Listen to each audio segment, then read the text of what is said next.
Okay, guys, so we're going to use Alpha and Omega as our illustration song to teach you the 5 proven steps to play gospel music on piano for beginners to intermediate. Okay, guys, so step number 1, find out what key the song is played in. So guys, I know this may seem simple to some, but this actually is a challenge to some of our musicians. So guys, you might ask, how do I find out the key of the song, or what is the key in music? So guys, simply put, the key is the unique note or sound that helps you identify what scale or family of sounds will most likely be played during a particular song. So guys, for our illustration song today, Alpha and Omega, we're in the key of C sharp. And so on the piano, we only have 12 possible keys that a song can be played in. C, C sharp, D, E flat, E, F, F sharp, G, A flat, A, B flat, B, and finally back to C. So again, for our illustration song Alpha and Omega, we're in the key of C sharp. And so most songs today, guys, are played in their major scale. They're played in the major scale of whatever key they're played in. So C sharp, the major scale is C sharp, E flat, F, F sharp, A flat, B flat, C, and C sharp. So that's the major scale of C sharp. And after you have the scale, you can formulate your chords.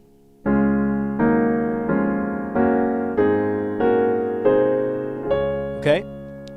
And all of those chords are made up of the notes that are played in the C sharp major scale. And a lot of those chords we played in Alpha and Omega. And here's another tip, guys, for you to find out for what you should listen to when you're trying to find out what key a song is played in. So you want to listen for where the song ends, okay? So in Alpha and Omega,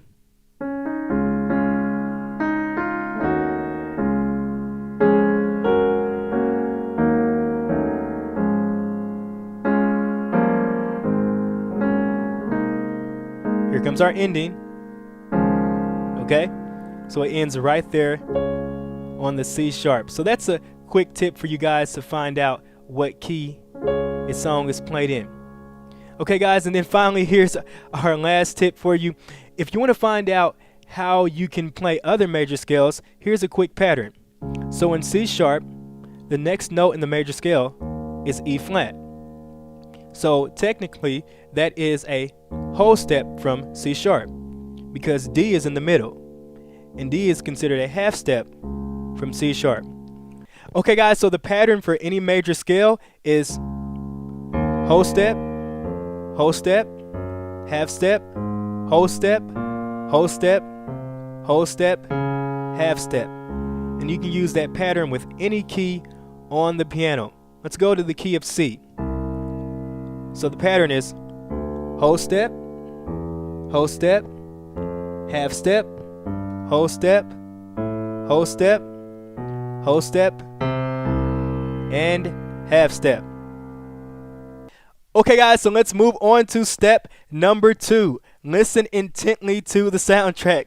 Okay, guys, so this is probably one of the most skipped steps and probably one of the most beneficial steps that you can take when you're trying to learn your favorite gospel song. So guys, specifically now, when we talk about listening intently, we're talking about listening for how the song is structured and listening for familiar sounding chords and progressions. So guys, let's talk a little bit about song structure. Usually we have a verse, we have a refrain, and we have a chorus. So guys, the verse, I'm sure you all know what that is. It happens at the beginning of the song. It happens throughout the song. There's many different verses in a song. But guys, the key to remember is that the same chords and progressions that are played on the first verse are usually played on the second and the third verse, save maybe some special add-ins by the musicians. And also, guys, the refrain, same thing. The refrain is the line that is repeated over and over throughout the song. And usually the same chords and progressions are played for the refrain over and over again. Likewise with the chorus as well. The chorus is the group of lines that is repeated over and over throughout the song, and usually that has the same chords and progressions as well. So guys, let's look at our illustration song, Alpha and Omega, and let's look at the first verse, the refrain, and the chorus.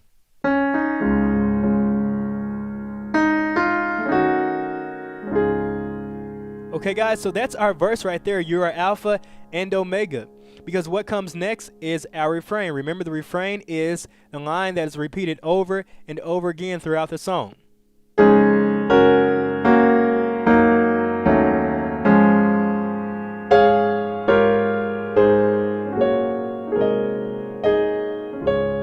Okay? And then comes our chorus.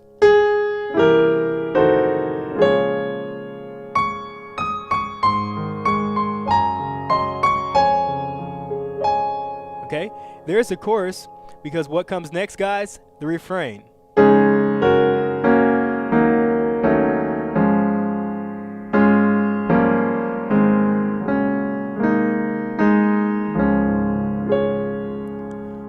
Okay guys, so learning the song structure is going to be very instrumental in the learning process, guys, because a song can be made up of 4, 5, 6 verses. The refrain can be repeated 8 times. The chorus can be repeated 8 times. But guys, once you learn the chords and progressions for the verse, the refrain, and the chorus, guys, a 7-minute song is really only made up, or could only be made up of 1 minute. 1 minute of real music, guys. So learn the song structure, and here comes our quick tip, guys.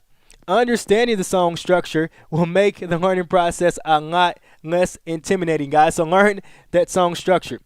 Okay, now for the second part of listening intently, we want to listen for familiar sounding chords and progressions. Now in a later step, we're going to look more at building chords. So let's focus here on chord progressions and what is a chord progression. So a chord progression is a series of individual chords played one after the other. So let's look at our illustration song, Alpha and Omega. Let's play the beginning, and let's talk about the beginning chord progression.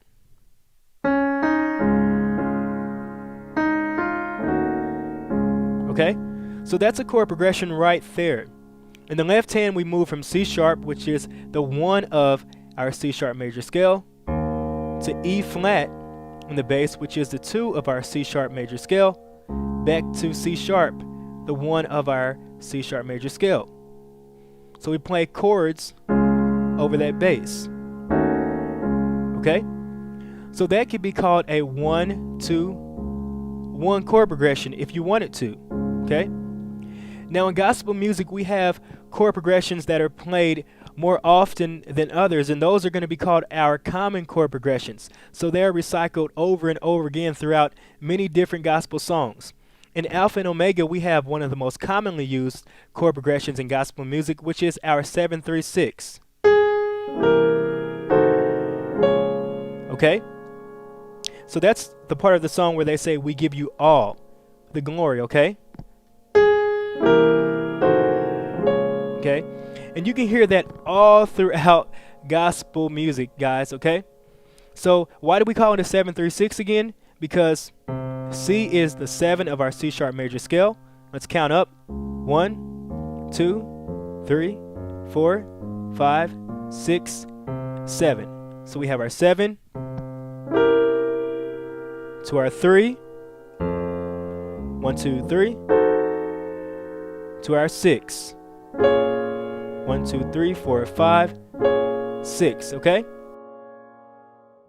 And when you start to recognize chord progressions, it'll make learning the song a lot easier, because you can say, oh, that's a 7-3-6, so that's one less movement that you have to learn from scratch. So let's run through a couple more common chord progressions in gospel music. You might have heard this one before. Okay? So we did a 6, 2, 5, 1, 4.